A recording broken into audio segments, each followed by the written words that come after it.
Remember in the last video I told you after the fall of Genghis Khan, the Mongol Empire is going to be divided into 4 parts. Those 4 parts are Mongolia, Russia or the Golden Horde, Persia or the Ilkhanate of Persia, and the Yuan Dynasty or the Empire of Kublai Khan in China. We're not really going to talk about the Mongol Empire in Mongolia because it's mainly going to be just Mongol people, so we're going to focus more on the other 3. Again, Russia is called the Khanate of the Golden Horde, and in Russia, the Russian people are going to call the Mongols Tartars. So if you see a document from Russia under the Mongols, they're not going to refer to them as Mongols, they're going to refer to them as Tartars. The Mongols treat the Russian princes like vassals, and so as long as you are paying your tributes and take care of your area, will kind of let you be. Serfdom is going to flourish under the Mongols, and we'll see this institution last for a very long time in Russia until we get to period 6. Again, the Russians had to pay tribute to the Mongols. The main city under the Mongols in Russia is going to be Moscow, so we're moving further into what is modern-day Russia. We do keep the Orthodox Christian Church. Again, we have freedom of religion for the most part under the Mongols, but the Mongols aren't going to convert to Christianity the same way they do in Persia to Islam. The Mongols are going to keep Russia cut off from the rest of Europe until Russia does not experience the Renaissance, Russia does not experience the Reformation, the scientific revolution, nearly to the extent as the other countries in Europe do. And so their political and military styles are going to be very different than the rest of Europe, and we'll see those political and military styles emerge more so when we get to period 4 Russia after they're able to kick the Mongols out.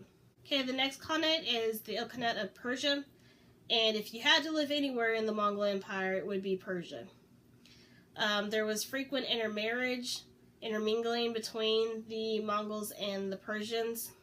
However, there was great destruction when they first invaded. Remember, we talked about the city of Baghdad was just sacked, the great library was destroyed, and when the Mongols come in, this is going to be almost the most devastating thing in Islamic history. Remember, we had that era of Dar al-Islam, and a lot of that knowledge and advances are going to be destroyed under the Mongols. We do see a lot of Mongols convert to Islam in Persia, and they're going to persecute Christians and Jews after converting to Islam. So again, as long as you were Islamic, life was pretty okay for you in Persia under the Mongols, especially compared to China and Russia. Moving on to China, or Kublai Khan's empire, or the Yuan Dynasty, it was rough. This is probably the worst place to live under the Mongols. Kublai Khan was really jealous of the Song Dynasty and the great advances they had, how they had a great empire, and so he is going to crush the Chinese people. So much so that the class system under the Mongols is going to be Mongols, outsiders, and then Chinese people. They're going to bring outsiders in to run the bureaucracy. One of those outsiders is Marco Polo. He is going to serve in the court of Kublai Khan, and he's going to be able to travel the Mongol Empire freely, and he's going to write down what he sees. While the Mongols are able to capture China and even Korea, they're not able to get to Vietnam and Japan. And the reason they're not able to get to Japan specifically is because there's a typhoon when they try to sail over to the island. And so Japan's able to keep their feudal society, and they don't have to deal with the Mongols. Mongols also don't invade India because mountains. You know, it's kind of hard to take a land army over the mountains. It just wasn't worth it. So we have that separation of Mongol people and Chinese people. There's no intermarriage. Even Chinese scholars are not allowed to learn the Mongol script or the Mongol written language. It was that separated. The Mongols refused to adopt foot binding because, you know, that would make their women weak, and we weren't about weakness in the Mongol Empire.